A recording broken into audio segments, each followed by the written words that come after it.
Sudah siapkah? Silakan Pak, silakan. Oke, kita berdoa. Kalau kami mau ini bagaimana? Oke, silakan. Bapa kami dalam Tuhan Yesus Kristus, terpuji, termulialah Engkau ya Bapa.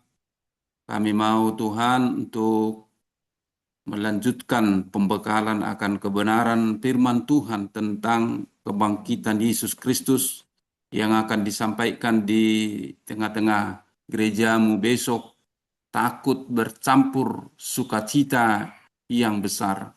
Dan biarlah Bapa, melalui kebenaran firman Tuhan ini, kami sampai kepada iman kepada Kristus yang bangkit, bukan yang ragu, bukan yang tak percaya, tetapi kami sampai kepada Kristus yang bangkit sehingga kami menjadi orang yang berani dan dipenuhi oleh Roh Kudus untuk terus memberitakan kuasa akan kebenaran firman Tuhan yang dimulai dari diri kami, keluarga kami, dan juga kemanapun kami pergi.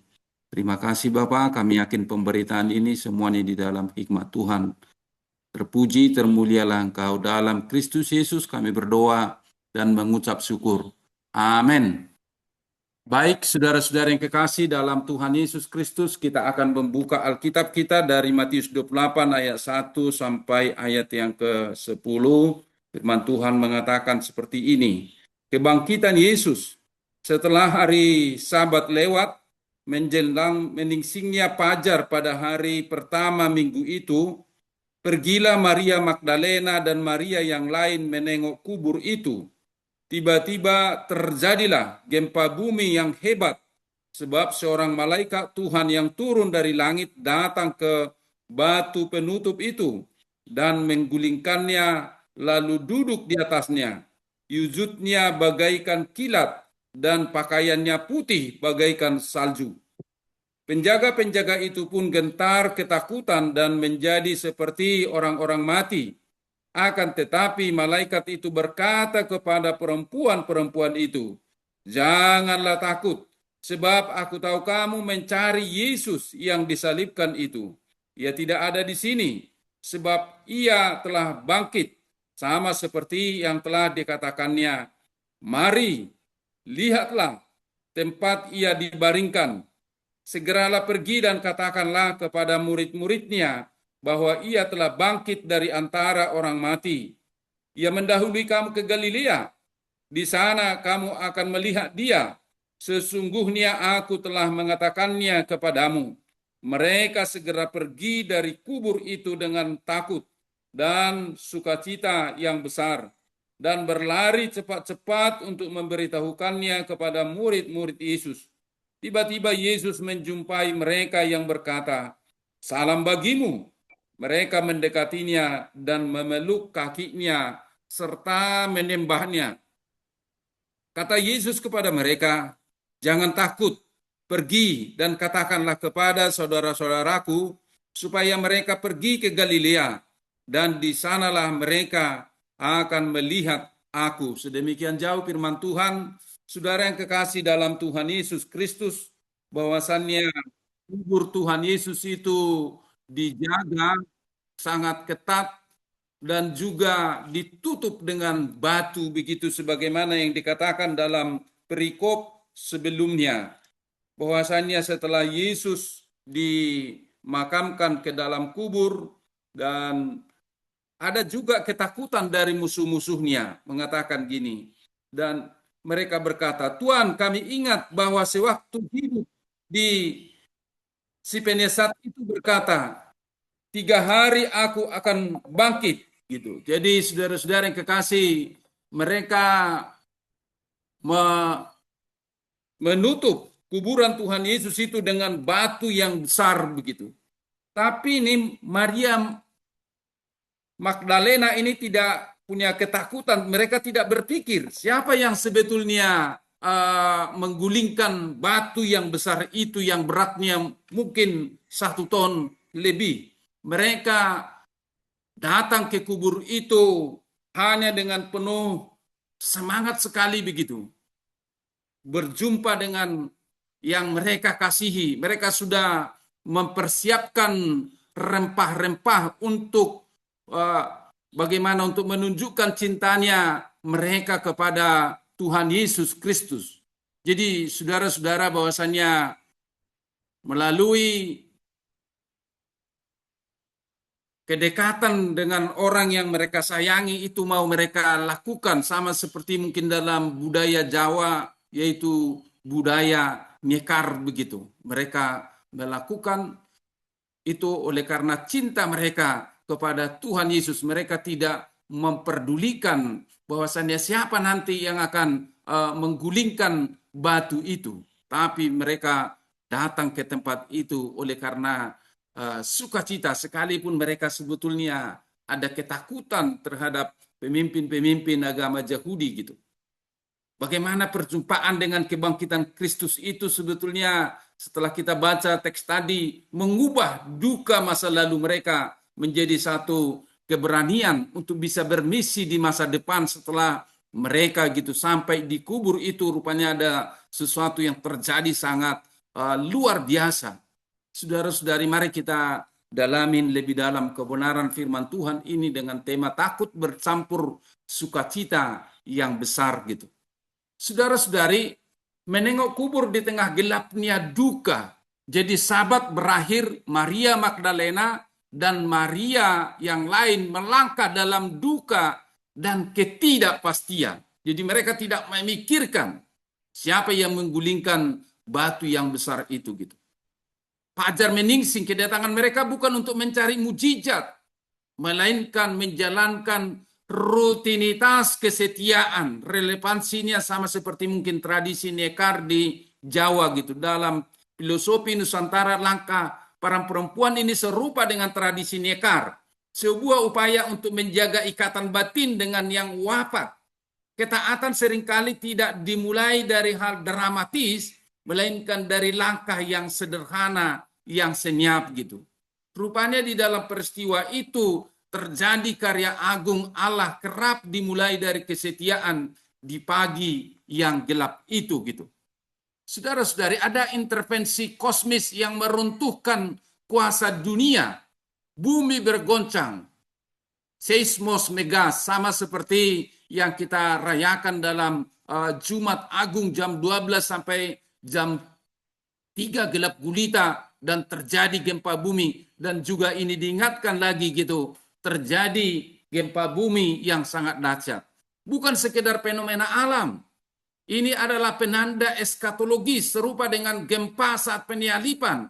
Allah sedang mengguncang tatanan dunia lama untuk membuka jalan bagi zaman kebangkitan. Kematian berdampak pada seluruh ciptaan kosmis, seluruh alam semesta ini.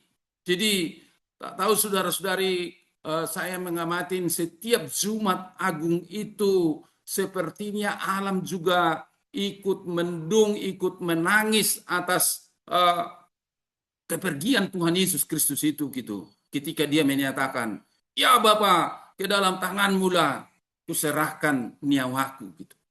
Jadi saudara-saudara kekasih, dalam alam waktu itu ikut juga melihat situasi dan kondisi itu untuk menyatakan bahwasannya Yesus itu sesungguhnya adalah anak Allah.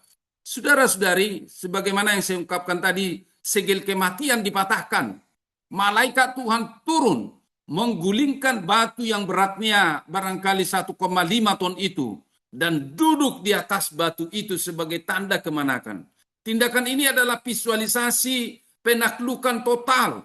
Segel kekaisaran Romawi dan otoritas maut tidak lagi memiliki kuasa untuk menahan karya keselamatan Allah itu. Itu yang terjadi saudara-saudari di kuburan itu, terjadi gempa bumi yang dahsyat dan malaikat Tuhan yang turun menggulingkan batu itu. Saudara-saudari, ada paradoks ketakutan di hadapan kuasa Allah.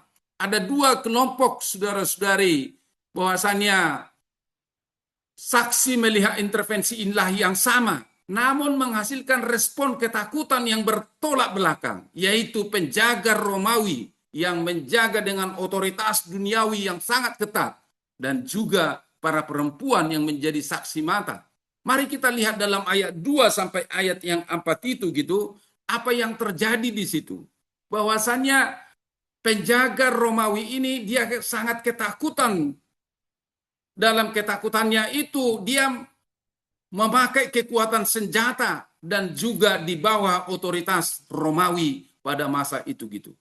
Apa yang bisa terjadi? Kondisinya lumpuh total. Dan apa yang dikatakan pada ayat yang keempat, saudara-saudari, bahwasanya seperti orang mati ataupun nekroi. Ironisnya, mereka yang seharusnya hidup justru menjadi tak berdaya gitu saat menjaga kuburan Tuhan Yesus itu. Apa di sini makna teologis yang bisa kita lihat dari penjaga Romawi ini, otoritas duniawi ini? Bahwasanya kehancuran mutlak kepercayaan pada perlindungan kuasa duniawi saat berhadapan dengan misteri yang ilahi sangat berbeda sekali gitu. Mari kita lihat para perempuan ini yang pergi ke kubur yang dengan sederhana oleh karena cintanya kepada Yesus. Ini adalah simbol kaum marginal yang terpinggirkan secara sosial, tetapi karena kedekatan dengan Yesus, mereka tidak memperdulikan siapa yang menggulingkan batu itu. Mereka tidak memperdulikan bahasanya di pagi-pagi yang gelap itu untuk pergi ke kubur itu gitu. Dilanda gentar kudus. Di sini digunakan kata pobos, bukan nekroi. Pobos, mereka ketakutan. Namun tetap sadar dan melangkah ini. Jadi ketakutan, tetapi tetap dia sadar untuk tetap melangkah gitu. Jadi makna teologisnya, ketakutan yang sehat, sebuah kekaguman penuh hormat yang menjadi pintu awal pertobatan, bukan kelumpuhan. Jadi kami pernah membantu mendoakan seorang pemuda gitu. Ketika dia pertama, dia sudah kita doakan supaya betul-betul percaya kepada Kristus yang bangkit itu. Yang awalnya pun dia mungkin punya ketakutan yang sangat luar biasa oleh karena masa lalu. Lalu saudara-saudari, kita mau ajak dia untuk menjadi pobos, artinya dia ketakutan, bahwasanya di dalam ketakutan itu ada sukacita sebagaimana tema pada pagi hari ini. Pernah jam 10 malam gitu, di rumahnya itu, kita setelah doakan, kamu pergi di luar. Di mana kamu lihat nenekmu yang sudah pergi itu dan juga keluargamu. Kalau kamu lihat nanti di situ lagi, kamu bernyanyi, ku menang, dan kami akan keluar melihatmu. Lalu kita jam 10 malam, kita biarkan dia di luar gitu. Di dalam dirinya ada ketakutan bercampur dengan sukacita yang ilahi, saudara-saudara. Dia berada di luar gitu. Kurang lebih 1 jam. Baru kita suruh, udah, kamu udah sehat, kuat dalam menghadapi kehidupan ini. Ketakutan yang sehat, sebuah kekaguman penuh hormat yang menjadi pintu awal pertobatan, bukan kelumpuhan itu, saudara-saudari. Jadi mari kita bedakan ketakutan yang dimiliki oleh penjaga Romawi itu dan juga para perempuan yang pergi ke kubur itu. Saudara-saudara yang kekasih, bahwasannya sentralitas karya Bapa dan fakta historis yang bisa kita lihat di sini. Bentuk pasif ilahi. Yesus tidak membangkitkan dirinya sendiri. Kata egerte dari egeiro, ia telah dibangkitkan gitu dalam bentuk pasif dia di sini. Menandakan bahwa kebangkitan adalah murni inisiatif, otoritas dan kuasa Allah Bapa. Keselamatan bukan hasil proyek manusia gitu, tapi adalah karena begitu besar kasih Allah gitu. Kata egerte ini dibangkitkan. Jadi ini ada juga berbeda dengan yang lain juga, kelompok yang lain yang memakai misalkan kanon yang Bizantium, tapi kita tidak mengikuti Bizantium yang mengatakan bahwasannya Yesus itu membangkitkan dirinya sendiri gitu. Tapi ini saudara-saudari, kata yang dipakai di sini dalam Matius 10 ini, kata egerte, artinya dia dibangkitkan, dan yang membangkitkan dia itu adalah pekerjaan, adalah Allah Bapa. Undangan pembuktian, mari lihatlah. Iman Kristen tidak dibangun atas humor yang buta, ilusi psikologis atau kabar burung gitu. Undangan malaikat untuk melihat tempat ia berbaring adalah panggilan untuk memverifikasi realitas objektif. Kubur itu benar-benar kosong. Lihatlah ke dalam gitu kan. Ia tidak ada di sini. Sebab ia telah bangkit. Sama seperti yang telah dikatakannya. Mari lihatlah. tempat ia dibaringkan. Jadi saudara-saudari, malaikat itu juga mengingatkan mereka bahwasannya Yesus sudah sebelumnya mengingatkan, aku akan dibunuh di Yerusalem dan pada hari yang ketiga aku akan bangkit kembali. Berulang-ulang Tuhan Yesus sudah mengatakan, rombaklah bait Allah ini, dalam 3 hari aku akan bisa membangunnya kembali gitu. Saudara-saudari, kalau kita lihat dalam ayat yang ke-8 itu, mereka segera pergi dari kubur itu karena sudah menyaksikan dan bahkan bertemu dengan Yesus, saudara-saudari, bahwasanya Yesus itu betul-betul bangkit dan ketakutan mereka itu berubah menjadi satu sukacita yang besar gitu. Kita lihat dalam ayat 8 itu, mereka segera pergi dari kubur itu dengan takut dan sukacita yang besar dan berlari cepat-cepat untuk memberitahukannya kepada murid-murid Yesus gitu. Tapi di tengah perjalanan tiba-tiba Yesus menjumpai mereka dalam ayat 9 dan berkata, "Salam bagimu." Mereka mendekatinya dan memeluk kakinya serta menyembahnya. Jadi di sini saudara-saudari, penyembahan kepada Yesus itu ketika dari orang-orang lain tidak mengakui, tapi kita yakin dengan penyembahan kepada Yesus itu, dia adalah firman-Nya Allah, pikirannya Allah, pikirannya Allah yang pernah menjadi manusia sebagaimana di dalam Yohanes 1 ayat 1 sampai 3 itu. Firman itu adalah Allah, firman itu bersama-sama dengan Allah, dia sudah ada sebelum dunia diciptakan, katanya dalam ayat yang ke-14-nya Yohanes 1 ayat 14. Firman itu telah menjadi manusia dan bersama-sama dengan kita. Tujuannya di dalam proses mengubah manusia itu gitu. Jadi di situ mau kita lihat saat Yesus di sini disembah, dia tidak mengatakan jangan sembah aku, tidak. Saudara-saudari, kata Yesus kepada mereka, jangan takut, pergi dan katakanlah kepada saudara-saudaraku supaya mereka pergi ke Galilea dan di sanalah mereka akan melihat aku. Takut, rasa kagum penuh hormat di hadapan misteri yang ilahi yang tak tersalami. Kesadaran akan kebesaran Tuhan mereka alamin begitu. Ini ada paradoks yang menghidupkan di sini. Dalam budaya Mediterania kuno, kedua emosi ini bertentangan, namun di kubur kosong keduanya menyatu menjadi bahan bakar spiritual gitu, yaitu ketakutan dan sukacita. Ada sukacita besar, kara megale, respon eksistensi dan kegembiraan meluap atas kepastian bahwa kematian telah dikalahkan secara permanen. Itu yang mau kita lihat saudara-saudari lewat kebangkitan itu. Ketakutan bercampur sukacita bahwasanya kematian itu sudah dikalahkan oleh Tuhan Yesus Kristus. Berlari cepat-cepat. Ramon gitu kan. Blyer display gitu. Ramon. Bahwasanya emosi yang campur aduk tidak membatalkan ketaatan, pencampuran getaran jiwa dan pengharapan justru memperkuat urgensi pewartaan misi gitu. Jadi saat kita mau melakukan misi, jangan ketakutan itu jadi menghalangi gitu, tapi ketakutan itu bisa menjadi satu sukacita dengan kita pergi menghadapi apapun yang terjadi dalam dunia misi. Ini energik, otentik bagi kita dalam mewartakan Injil itu, saudara-saudari. Menyongsong sukacita sejati, kairete dari Kairo gitu. Ada menerima sapaan, bersukacitalah. Yesus menela pelarian mereka di jalan dengan sapaan kairete.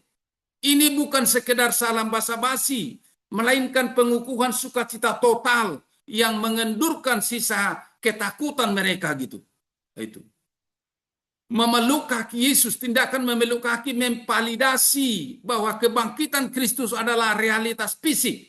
Tubuhnya sungguh hadir, bukan sekedar penampakan roh atau hantu gitu, tapi dia betul-betul hadir secara nyata gitu sebelum dia naik ke surga. Menyembah penundukan diri. Kebangkitan bukan euforia sesaat. Pengalaman spiritual tertinggi bukanlah melompat kegirangan, melainkan ketika hati bersujud mengakui otoritas ilahi Yesus sebagai Tuhan. Mereka menyembahnya sebagai Tuhan gitu. Itu saudara-saudari.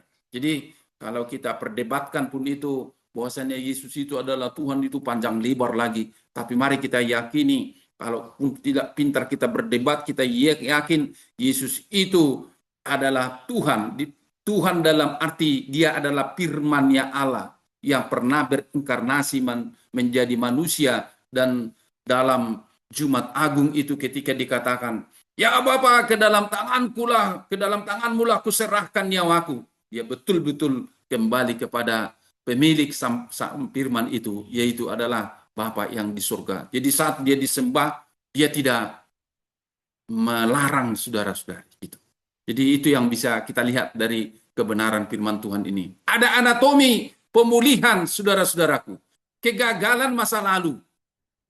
Murid-murid tertidur di Getsemani, melarikan diri dari salib itu gitu. Dan kalau kita lihat dalam khotbah yang semalam, kalau dalam Injil Matius, hanya perempuan-perempuan yang datang sampai ke salib itu, termasuk Maria Magdalena dan Maria yang lain pada pagi hari ini gitu. Sementara murid-murid yang lain lari kemana-mana gitu. Dan juga menyangkal Yesus saat penyalipan. Mereka adalah komunitas yang pecah dan gagal total gitu. Tapi saudara-saudari, bagaimana itu dipulihkan kembali? Anugerah persaudaraan. Yesus tidak menyebut mereka pengkhianat kepada Judas. Mereka tidak menyebut kepada murid-murid lain itu, kenapa kamu lari ketika aku sudah diadili dan disalibkan itu. Tapi itu dia menitipkan pesan. Katakanlah kepada saudara-saudaraku. Tois adelphois mu gitu. Katakanlah kepada saudara-saudaraku. Ini sebuah deklarasi pemulihan tanpa syarat. Kegagalan fatal di masa lalu tidak mampu memutuskan ikatan anugerah dan persaudaraan dalam Kristus yang bangkit itu. Maka saudara-saudari, ketika kita sudah sampai kepada iman kepada Kristus yang bangkit itu, tidak lagi kita menghitung-hitung kesalahan orang lain. Kita tidak lagi melihat pengkhianatan orang lain. Kita tidak lagi melihat pelarian orang lain. Tapi bagaimana dia bisa bertemu dengan Kristus yang bangkit itu, yang mungkin dimulai dari ketakutan, tapi di dalamnya ada sukacita yang mengagumkan. Kenapa harus kembali ke Galilea? Ini penting juga. Galilea adalah kembali ke realitas untuk memulai gerakan. Mereka dipanggil dimulai dari Galilea ini gitu. Sementara Yerusalem itu tempat Yesus dikuburkan itu menjadi kubur kosong. Mengapa Galilea? Yesus mendahului mereka ke Galilea, menggenapi nubuatnya sendiri dalam Matius 16 ayat yang ke-21, saudara-saudari. Dikatakan dalam Matius 16 ayat yang ke-21 itu seperti ini. Sejak itu Yesus mulai menyatakan kepada murid-muridnya bahwa ia harus pergi ke Yerusalem dan menanggung banyak penderitaan dari pihak tua-tua, imam-imam kepala, dan ahli-ahli Taurat, lalu dibunuh dan dibangkitkan pada hari yang ketiga. Itu saudara-saudari dalam Matius 16 ayat 21. Galilea adalah tempat asal pelayanan mereka dimulai, pusat keseharian mereka, dan tanah misi mereka dimulai gitu. Ini membawa satu mujizat ke realitas gitu. Kebangkitan tidak boleh berhenti sebagai pengalaman mistis dan emosional di area kubur itu. Tetapi harus masuk ke dalam keseharian kita gitu, dalam pekerjaan kita, dalam kehidupan kita, dalam seluruh gaya kehidupan kita. Realitas transformatif ini harus dibawa turun menentu keseharian hidup gitu, baik pekerjaan kita di tengah-tengah masyarakat. Titik tolak amanat agung itu, saudara-saudari, adalah perjumpaan di Galilea inilah yang nantinya menjadi landasan peluncuran gerakan pewartaan Injil hingga ke ujung bumi. Pergilah, jadikanlah semua bangsa muridku, sama seperti visi daripada Kingdom Pemilih Indonesia, bahwasannya menjadi anggota tubuh Kristus untuk bisa mengalami pemulihan dan juga terus mewartakan, pergilah, jadikanlah semua bangsa menjadi murid. Galilea adalah keseharian kita gitu. Galilea bagaimana dimulai dari situ, itu misi itu dimulai itu, saudara-saudari. Maka mari menghidupi kebangkitan mulai dari hari ini. Merangkul emosi otentik kita ataupun internal kita. Jangan memalsukan sukacita yang kaku seolah tanpa celah. Takut gitu, ada kekaguman yang kudus dan sukacita boleh. Dan seringkali hadir bersamaan dalam kehidupan kita. Kejujuran emosional di hadapan Tuhan adalah tanda kedewasaan rohani kita sebagai anak Tuhan. Maka urgensi pewartaan kita, aksi kita, saudara-saudari di tengah-tengah kehidupan kita, jangan pernah menunda kabar baik sampai Anda merasa memiliki situasi sempurna atau iman tanpa keraguan. Itu bahagian daripada proses. Seperti para perempuan yang berlatih, yang berlari dengan lutut bergetar, bagaikan harapan dan pelayanan kasih ke lingkungan yang cemas saat ini juga gitu. Jadi jangan pernah menunda saat kita takut. Di dalam ketakutan itu akan bisa mengubah menjadi satu sukacita yang besar, yang mengagumkan. Itu yang pertama. Yang kedua, saudara-saudari, bersandar pada inisiatif ilahi. Pelayanan tidak bertumpu pada kesempurnaan personal kita, melainkan pada kuasa Allah yang membangkitkan. Keterbatasan, kelemahan, dan rasa tidak layak kita justru menjadi ruang bagi anugerah Allah untuk bekerja bagi kita gitu. Maka ada komunitas rekonsiliasi ataupun sosial. Gereja bukan klub eksklusif untuk orang-orang benar ataupun orang-orang sempurna gitu, melainkan kumpulan orang yang pernah gagal namun dipulihkan menjadi saudara. Budayakan pengampunan timbal balik dan bongkar tembok luka di dalam jemaat itu gitu, dan mereka bisa mengalami rekonsiliasi pembaharuan. Jadi gereja itu bukanlah untuk orang-orang yang tertutup, tetapi adalah kumpulan orang yang pernah gagal namun dipulihkan menjadi adelpos, menjadi saudara-saudara. Intisari perjalanan kebangkitan ini, bahwasanya kemenangan itu harus objektif. Kuasa Allah meruntuhkan ancaman dunia dan segel maut. Penjaga lumpuh ataupun kubur kosong itu, saudara-saudari, terjadi suatu kemenangan yang objektif di situ gitu.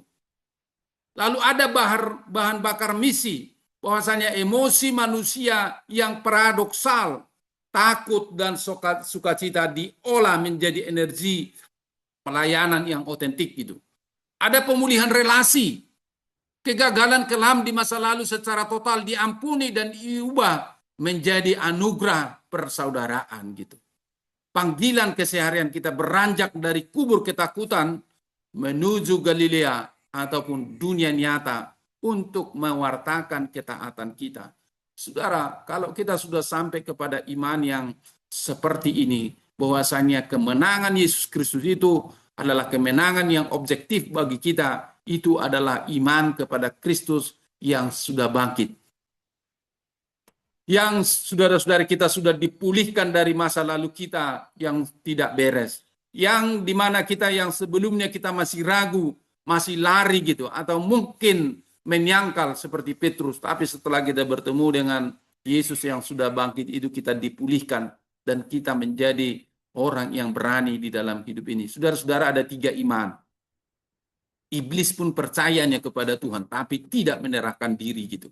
Itu Yakobus 2 ayat 19. Dan juga ada 2 iman yang kedua, ada namanya obligopistai. Obligopistai itu adalah iman yang masih ragu, iman yang masih bimbang, iman yang masih setengah-setengah gitu.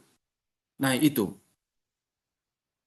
terjadi juga kepada murid Tuhan Yesus sebelum Yesus bangkit. Mereka masih ragu gitu. Jadi ketika Petrus melihat Yesus berjalan di atas air, Yesus, kalau engkau itu suruhlah aku berjalan di atas air ini. Berjalanlah. Tapi yang dipergunakan di situ obligopistai. Arti obligopistai itu dia belum full, dia belum penuh, dia belum yakin 100% gitu. Tapi saudara-saudari, bahwasanya ada iman yang ketiga, yaitu imani kepada Kristus yang sudah bangkit. Bagaimana Petrus yang sudah dipulihkan gitu. Dia tidak berkata, Petrus, mengapa engkau menyangkal aku? Tidak. Petrus, apakah engkau mengasihi aku? Betul Tuhan, aku mengasihi engkau lebih daripada semuanya ini. Lalu setelah Petrus sampai kepada iman yang ketiga, yaitu iman kepada Kristus yang sudah bangkit itu. Betul, pada masa mudamu engkau mengikat dirimu pada pinggangmu sendiri, tapi pada masa tuamu orang lainlah yang berkuasa pada nyawamu. Pada saudara-saudari, di situ Petrus mengalami pemulihan yang sangat luar biasa. Kita bisa melihat bagaimana kehidupan dia setelah bertemu dengan Kristus yang bangkit itu. Sekali berkhotbah bisa bertobat 3.000 orang. Dan bahkan dalam sejarah bisa kita pelajari, kalau guruku itu kepalanya ke atas dan tangannya ke atas saat disalibkan, tapi saya sebagai muridnya, biarlah tangan saya ke bawah dan kaki saya ke atas. Itu saudara-saudari, pertemuan dengan Kristus yang sudah bangkit itu. Kita mau saudara-saudari, mau sampai kepada iman Kristus yang sudah bangkit, yang dimulai dari ketakutan kita itu, pobos kita itu, akan berubah menjadi satu sukacita yang besar. Mari dalam ruang refleksi ini kita renungkan kembali gitu. Kapan terakhir kali Anda merasakan takut, lalu di dalamnya ada kegaguman kudus dan sukacita secara bersamaan dalam pengalaman rohani Anda? Ini penting juga kita renungkan dalam Minggu Paskah ini, bahwasanya di dalamnya ada ketakutan tetapi ada sukacita yang besar gitu. Apa yang saat ini masih menahan langkah Anda untuk berlari cepat-cepat membawa kabar pengharapan ke lingkungan keseharian Anda yang dimulai dari Galilea tadi gitu. Galilea itu adalah menjadi keseharian mereka gitu. Apa saudara-saudari yang menahan langkah kita di situ? Perlu kita sadari gitu. Lalu yang ketiga, bagaimana cara Anda menyambut saudara seiman yang sedang atau pernah gagal? Seperti Petrus, seperti murid-murid yang lain yang mungkin melarikan diri pada masa itu gitu. Atau orang-orang yang lari dari kehidupannya. Apakah nuansa pemulihan saudara-saudaraku sudah mewarnai komunitas Anda gitu? Terakhir saudara-saudari, doa pengutusan.